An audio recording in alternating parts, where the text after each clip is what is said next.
Телеканал «Якутия-24» продолжает вещание в прямом эфире. Добрый вечер. В студии Влад Давыдов и Юлия Великодная в этом выпуске. День памяти жертв политических репрессий. Дату с грустью вспоминают по всей стране. Один из лагерей системы ГУЛАГ был и в Южной Якутии. Сюжет из Алдана. Зима – горячая пора. Так говорят работники Жатайского судоремонтного завода. 87 судов стали на зимний отстой. Глава республики в Верхневилюйске. Айсен Николаев совершил рабочий выезд в район, что осмотрел, какие вопросы обсудил и рассмотрел. До победного конца. Сколько еще дней будут ходить паромы по переправе Якутск-Нижний Бестях? Каковы последние данные? Процесс обогащения, масштабы работы, настоящие алмазы. Студенты удачнического филиала регионального колледжа в Мирном познакомились с производством.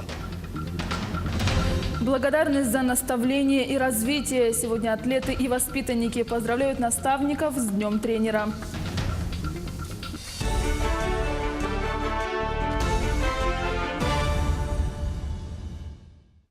Суд определит точную сумму ущерба по факту загрязнения рек в Якутии. Для этого Министерство экологии республики совместно с федеральными надзорными органами обратятся в суд, чтобы точно установить сумму ущерба, нанесенного рекам Ирелях, Малая Батобуя и Вилюй. Об этом сказал глава республики Айсен Николаев в ходе пресс-подхода по итогам совещания с главами районов алмазных провинций республики сегодня в Верхневилюйском районе. Глава Якутии также выразил уверенность в том, что совместно с Минэкологией, федеральным надзорным органом и руководством компании «Алроса» будет найден правильный правовой выход из этой сложившейся ситуации. Суммы достаточно большие, и для того, чтобы уйти от всяких кулуарных каких-то договоренностей и так далее, мы на уровне республики приняли решение, что по окончании вот этих работ, по выявлению окончательной суммы, Министерство охраны природы, федеральные контролирующие органы в соответствующем порядке обратятся в суд, для того, чтобы уже в судебном порядке точно определить сумму, которую должна компания «Алроса» возместить именно для возмещения того экологического ущерба, который нанесен данным рекам. В свою очередь, президент «Алроса» Сергей Иванов сказал, что компания готова реагировать на решения, принятые по результатам проверок. Он озвучил, что, как и недропользователи, компания несет ответственность даже за то, что аномальные ливневые потоки стали причиной прорыва дамб и загрязнения рек в регионе. Сейчас в компанию пришли все возможные проверки, они уже длятся больше 2 месяцев. Есть ряд предписаний, ряд выводов, с какими-то мы согласны, с какими-то не согласны. Поэтому дальше, если мы являемся законопослушной компанией, если какой-то ущерб будет установлен, который нужно, наверное, очень внимательно оценивать, с учетом всех проб, которые были до размытия наших дамб, которые сейчас, фоновые пробы, то после всех этих мероприятий, подсчетов, если какие-то решения будут приняты, соответственно, мы будем на это реагировать. Напомним, что на месторождении Иреляхская россыпь Мирнинского ГОКа компания «Алроса» летом произошел прорыв 4 дамб дражных котлованов, который послужил причиной масштабного загрязнения водных объектов. В ходе своего визита в Верхневилюйский УЛУС глава Якутии Айсен Николаев, помимо важнейшего вопроса по возмещению ущерба из-за загрязнения вышеназванных рек, обсудил ряд других актуальных вопросов. Давай, Юлия, расскажем об этом нашим телезрителям по порядку и подробнее. Да, Влад, глава республики проинспектировал социально значимые объекты и провел совещание с главами районов. Айсен Николаев осмотрел здание Центральной районной больницы, проверил ход работ по строительству пристроя общеобразовательной школы и детского сада на 240 мест по проекту государственно-частного партнерства. В Верхневилюйской ЦРБ с прошлого года внедрили систему электронной регистрации. Выдача талонов на осмотр проводится через инфоматы. Также внедрена система колл-центра. Что касается строительства пристроя школы номер 3, работы идут согласно плана графика. А в детском саду проводятся отделочные работы, запуск инженерных коммуникаций. Также в Верхневилюйском колледже Айсен Николаев принял участие в открытии учебной мастерской по ремонту и обслуживанию автомобильной техники. К другим новостям. В Нерюнгри специалисты Роспотребнадзора выявили нарушения в сфере оборота алкогольной и спиртосодержащей продукции. А именно речь идет о продаже алкоголя без документов, с поддельными марками акцизного сбора и без необходимой информации для потребителей. За 10 месяцев этого года специалисты составили 36 протоколов об административных правонарушениях. Всего из оборота изъяли и конфисковали 143 партии алкогольной продукции общим объемом более 1500 литров. По данным фактам были составлены протоколы об административном правонарушении. Нерюнгринским городским судом принято решение о наложении штрафов на сумму 265 тысяч рублей. Из них 6 объектов были приостановлены за выявленные нарушения. Сейчас в территориальном отделе находится 4 материала об административном правонарушении, по которым ведется административное расследование. В территориальном отделе еще находится у нас более 600 литров алкогольной продукции. Недоступного интернета в Якутии не будет. Предложение нашего региона о строительстве оптоволокна на Чукотку через республику поддержали в Минкомсвязи России. Об этом сообщил министр инноваций, цифрового развития и инфокоммуникационных технологий Якутии Анатолий Семенов на пресс-конференции в Якутске. Власти республики предлагают, чтобы оптоволоконные линии связи на Чукотку были протянуты по территориям северо-восточных улусов республики. Есть 3 варианта прохождения оптики до Чукотки. Мы предлагаем, чтобы Чукотку подключить через Якутию. Да? То есть, благодаря этому мы сможем подключить 20 тысяч жителей Республики Саха-Якутия, 18 населенных пунктов. То есть мы пройдем через Хандагу, Уснеру, Хану, Зырянка, Среднеколымск до Черского. Оттуда мы пойдем в Билибино. Ремонт американской турбины якутской ГРЭС-2 и отключение электроэнергии, происходившие в Якутске и ряде районов, не связаны между собой. Об этом нашему телеканалу заявили в пресс-службе Якутскэнерго. В конце сентября во время техобслуживания газотурбинной установки номер 1 специалисты выявили повреждение нескольких лопаток турбины. Чтобы устранить неисправность, установку вывели в ремонт. Восстановлением занимается компания-производитель General Electric. Всего на ЯГРЭС-2 4 таких установки, и по заявлению поставщика энергии вывод одной из них не влияет на надежность энергоснабжения потребителей Центрального энергорайона Якутии. Восстановление машины будет произведено компанией-производителем турбины General Electric согласно условиям договора сервисного обслуживания на заводе-изготовителе. Вывод из эксплуатации одной из 4 установленных на Якутской ГРЭС-2 газотурбинных установок не влияет на надежность энергоснабжения потребителей Центрального энергорайона Якутии, в том числе и города Якутска. Благодаря наличию 2 крупных электростанций, это Якутская ГРЭС и Якутская ГРЭС-2, в энергорайоне существует значительный резерв мощности. Даже при условии вывода одной из газотурбинных установок на Якутской ГРЭС-2 в ремонт, резерв превышает порядка 200 мегаватт.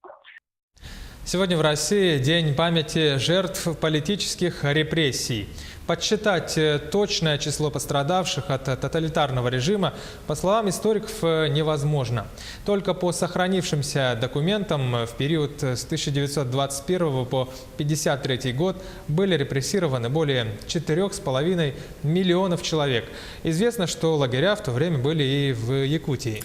Да, это так. В середине прошлого века в Южной Якутии труд заключенных на производствах и на стройках использовался широко. На руинах одного из лагерей системы ГУЛАГ, что в 100 километрах от Алдана, побывали наши корреспонденты и Татьяна Вахнина. Кто обрел вечный покой под серыми покосившимися крестами и поржавевшими памятниками, никому никогда не узнать. Здесь нет табличек и надписей, и лишь немногие современники помнят, что близ Большого Поклонного креста простирается кладбище узников одного из лагерей ГУЛАГа, ИТЛ-11, известного как Васильевка. По некоторым источникам, лагерь образовался в 30-х годах прошлого века. В 50-х зона была ликвидирована. Спустя пару лет Васильевку покинули последние вольные поселенцы. У человека нет будущего, если человек не знает прошлое свое. Суровые порядки, изнуряющий труд и высокая смертность – это лишь некоторые черты уклада ИТЛ-11. Лагерь был рассчитан на 4500 заключенных. Силами узников добывался лес, была возведена электростанция, обеспечивавшая электроэнергией близлежащие поселки. Проложена дорога, часть федеральной трассы Лена. В последние годы существования зоны в россыпях речки Васильевки велась добыча ураносодержащей руды. В планах хотелось бы, конечно, книгу.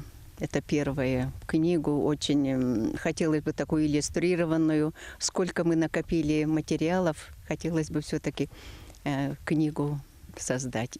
Данные о специфике лагеря и сидельцах Васильевки засекречены. В Алданском районе узников в живых не осталось. Некоторую информацию можно почерпнуть лишь из устных воспоминаний тех, кто был знаком с кем-то из заключенных. Сбором истории занимается преподавательница техникума Варвара Стручкова.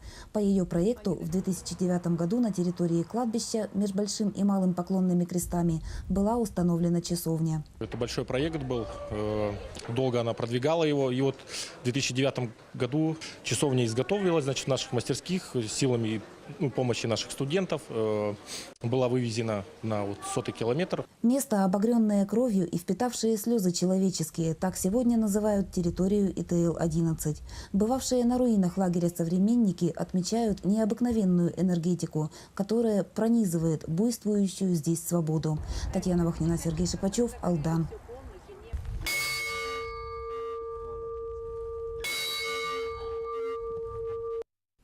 Сейчас короткая пауза, буквально меньше 1 минуты. Оставайтесь с нами и смотрите в программе «Итоги дня».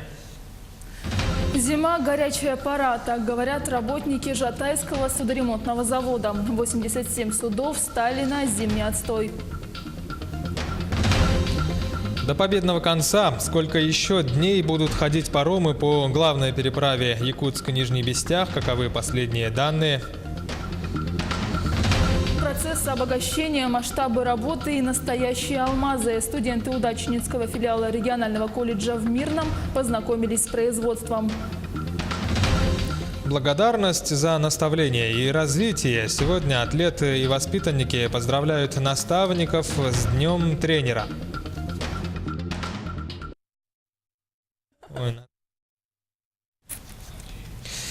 Это программа «Итоги дня» на канале Якутия-24. Вторая часть нашего эфира. Мы продолжаем выпуск.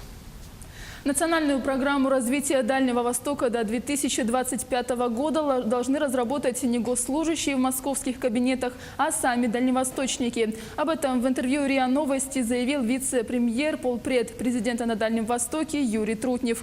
По его словам, у него уже прошла предварительная встреча с чиновниками по поводу подготовки национальной программы. Напомним, что президент Владимир Путин поручил правительству страны до 1 сентября следующего года разработать национальную программу развития Дальнего Востока. Ответственными назначены премьер-министр Дмитрий Медведев и руководители высших исполнительных органов государственной власти регионов, входящих в состав Дальневосточного федерального округа. 87 судов встали на зимний отстой в Жатае. С завершением навигации начались сезонные судоремонтные работы. Зима считается горячей порой для Жатайского завода. В последние годы работы там становится все больше. Репортаж нашего корреспондента Саргаланы Захаровой. Вот старый металл, вот новый металл, который мы установили, но еще не полностью обварено. Вот эта часть полностью, вот эта часть днищевой судна полностью заменена. Газоспарщик с 15-летним стажем Александр Стебленко показывает нам свою работу. Меняют полностью дно судна. За прошлую навигацию Анабар, так называется этот буксир, повидал немало препятствий в пути. О них свидетельствуют пробоины и вмятины на корпусе. Были несколько пробоин, серьезных пробоин.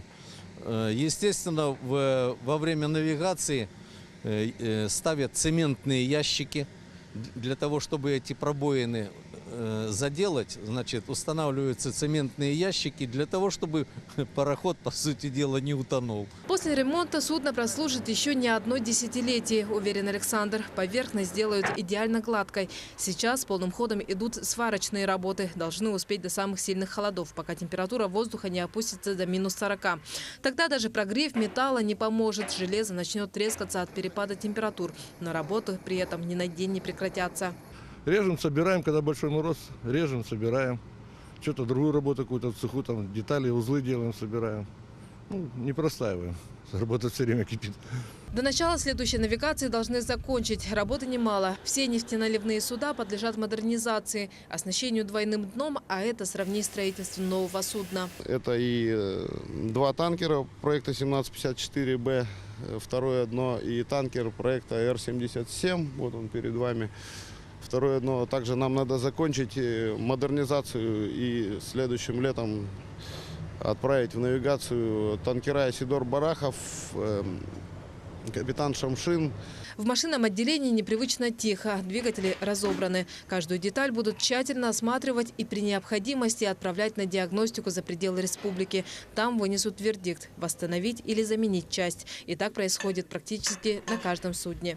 От 2038 – одно из легендарных судов на реке Лени. Сильнее этого буксира может быть только ледокол, говорят опытные речники. За один раз он может толкать до 10 тысяч тонн веса. Был произведен в Будапеште еще в 1971 году прошлого столетия, но для якутского флота он еще считается довольно молодым. На Житайской базе стоят и представители середины 20 века. Но даже таких долгожителей приведут в порядок и выпустят в очередное плавание. В общей сложности до следующего лета планируют отремонтировать 23 судна и модернизировать еще 5 кораблей. Саргалана Захарова, Джулустан Иннокентьев, Жатай. Если навигационный сезон уже завершен, то паромы все еще в работе. Юлия, информация везде разнится, называются разные даты, сроки. Какова официальная информация, последние данные, что сообщает наш телеканал и наш сайт в частности? Да, действительно, паромы продолжают курсировать до Нижнего Бестяха. Сейчас на реке Лени в районе Якутска образовалась шуга, а ледовые явления об этом сообщает Минтранс региона. В зависимости от погодных условий движение могут остановить через 2-3 дня.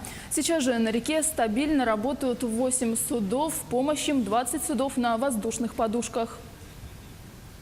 Студенты Удачницкого филиала регионального колледжа в Мирном познакомились с производством. Первый цех, который ребята посетили в этом году, был обогатительный комплекс Удачницкого ГОКа. Своими впечатлениями студенты поделились с Ириной Балковой. Современное оборудование, непрерывное обогащение и настоящие алмазы, которые многие из них увидели вживую впервые. Студенты Удачницкого филиала регионального колледжа до сих пор под впечатлениями от необычной экскурсии. Впечатления шикарные. То есть, прежде всего, смотришь на перспективы. Ты видишь все это многотонное оборудование, все вот эти мельницы, вот камни перерабатывающие. В общем, ты наблюдаешь за этим процессом, и действительно тебе хочется уже побыстрее начинать работать именно в этой организации. Едва она завершилась, студенты отметили: обязательно вернемся сюда еще раз. Узнать все тонкости сложного процесса обогащения за пару часов невозможно, равно как и изучить все это только на лекциях. Экскурсия прошла очень успешно, то есть мы видели готовые алмазы, которые только что добыли. Саму масштабность этой фабрики, то есть каждый учащийся должен быть, проходить эти экскурсии, чтобы посмотреть, на какой работе, в какой ты среде будешь работать. То есть мы могли увидеть те же самые комбайны, которые перерабатывают, только добывают, сами установки, которые находят эти алмазы. Сам цех очень большой, огромный, нам дали пройти выше, то есть мы видели свысока всю эту промышленность, это очень впечатляет нас. Завершающим и самым зрелищным этапом экскурсии стало посещение алмазной комнаты. Именно здесь драгоценные кристаллы впервые видят свет. Это комната, где они увидели непосредственно эти алмазы, эти камни с огранкой. Им дали даже просмотреть эти камни, как они отдают блеск. Следующая подобная экскурсия планируется в автобазу технологического транспорта. Там ребят познакомят с техникой и спецификой производства. После студенты посетят Удачнинский ремонтно-специализированный цех. Показывают, где они будут работать. И что действительно они не просто вот сейчас сидят за этими партами, они непосредственно увидели всю мощь своего предприятия, где они будут проходить и учебную сначала практику, потом производственную, а потом и работать. И что они не просто вот как теорию получают, они увидели на практике тоже то оборудование, с которым им придется в жизни работать. Сами студенты говорят, после таких экскурсий хочется побыстрее защитить диплом и прийти сюда уже не в качестве гостя, а специалиста. Ирина Балкова, Денис Сиротин, телеканал «Алмазный край». Новые машины сегодня получили люди с ограниченными возможностями здоровья. Ключи от транспорта торжественно вручили представители Фонда социального страхования. Сюжет Дмитрия Тымырова. Игорь получил травму на производстве в 2012 году, когда работал на Якутской ГРЭС. После падения молодой мужчина стал инвалидом-колясочником. Совершенно случайно узнал, что имеет право на получение бесплатного автотранспорта. Узнал вообще, что машины получают производственники в основном, потому что бытовым травмам не выдают машины. Я ездил в санаторий в Анапу, и разговаривал там с ребятами. Они сказали, вот учись, пересдавай на права на ручное управление. И пиши заявление, тебе должны выдать машинку. Новые автомобили уже адаптированы под ограниченные возможности водителя. Если ранее педали находились на нижней части, то сегодня педали управления находятся уже в верхней части автомобиля. С левой стороны здесь расположился рычаг тормоза и цепления, а здесь рычаг газа.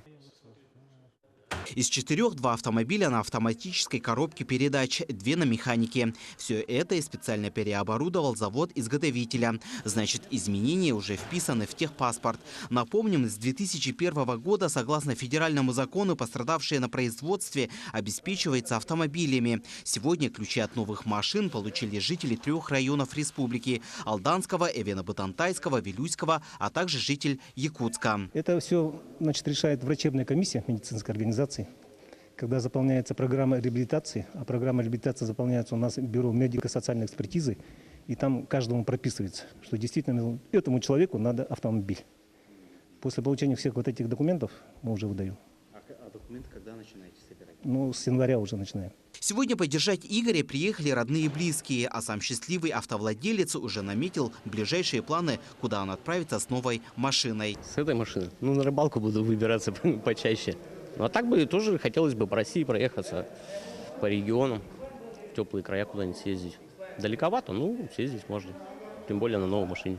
В целом за эти годы за счет средств Фонда социального страхования Российской Федерации обеспечено более 400 человек и израсходовано на эти цели более 100 миллионов рублей. Дмитрий Тымыров, Григорий Охлопков, Якутск. 27 октября отметили Международный день школьных библиотек. С представителями этой профессии, также с читателями беседовали наши коллеги в Ленске. Профессиональный праздник Юлия Антипина встретила на рабочем месте. Она библиотекарь школы номер 2. Говорит, нехватки читателей нет. Тишина школьной библиотеки нарушается со звонком на перемену. Кто-то пришел полистать журналы, кто-то взял книгу. Выбор большой. Сегодня фонд школьной библиотеки – это 35 480 учебных, художественных изданий, пособий, газет и журналов. И во всем этом библиотекарь обязан разбираться. Все думают, что здесь не сидеть, сиди ты и выдавай книжечки. На самом деле, конечно, работа очень тяжелая, кропотливая. Нужно общаться с детьми, знать литературу, разбираться в технике, потому что сейчас компьютерные программы, очень много в интернете сейчас всяких разных данных, программ, презентаций. То есть библиотекарь этому должна тоже уметь и научиться. Даже в век интернета, когда любую информацию можно получить в сети, школьная библиотека остается востребованной. Вообще я, если честно, читать не люблю. Здесь просто интересные книги, здесь рекорды Гиннесса, почему надо вести здоровый образ жизни. Мне просто интересно, я прихожу, и когда у нас нет уроков, я сюда прихожу, мы играем в мафию иногда, мы читаем книги. интересно. Вот. Мы в школе очень любим библиотеку, потому что мы очень любим читать. Из-за этого мы всегда ходим в библиотеку и познаем новую литературу и новый мир. Если мне задают какими-то предметами литературы, я прихожу в школьную библиотеку, потому что она рядом. В библиотеке очень приятно находиться, очень атмосферно, также очень добрая библиотекарь Юлия Александровна. Она всегда даст любую книгу и подскажет, какую лучше выбрать себе. Шелест страниц и особый аромат книг не смогут заменить современные гаджеты. Библиотека в эпоху информационных технологий по-прежнему остается центром знаний, а его сотрудники – верными проводниками в мир знаний и приключений. Марина Крутихина, Олег Соснин, телеканал «Алмазный край». Достижение спортсмена – заслуга тренера. В честь спортивных наставников уже как 19 лет в России отмечают этот неофициальный праздник. Один из выдающихся тренеров Якутии Василий Аленов на протяжении 5 лет готовит спортсменов по легкой атлетике. Его ученики – люди с ограниченными возможностями здоровья, занимают призовые места. Мой первый ученик Леонид Душкевич был, есть. Он сейчас поступил в Москву на высшее учебное заведение. И мы с ним начали в 2013 году, когда он занял второе место на Всероссийской спартакиаде. У меня вот появилась уже мысль, что можно с этим работать, можно добиться каких-то успехов, и что вот Леня может стать чемпионом России. И в итоге он стал кандидатом в мастера спорта Российской Федерации, 13-кратным победителем первенства России, обладателем Кубка России и бронзовым призером Всемирных игр в составе сборной России. Телеканал «Якутия-24» следит за развитием событий. Оставайтесь на нашем телеканале и будьте всегда в курсе.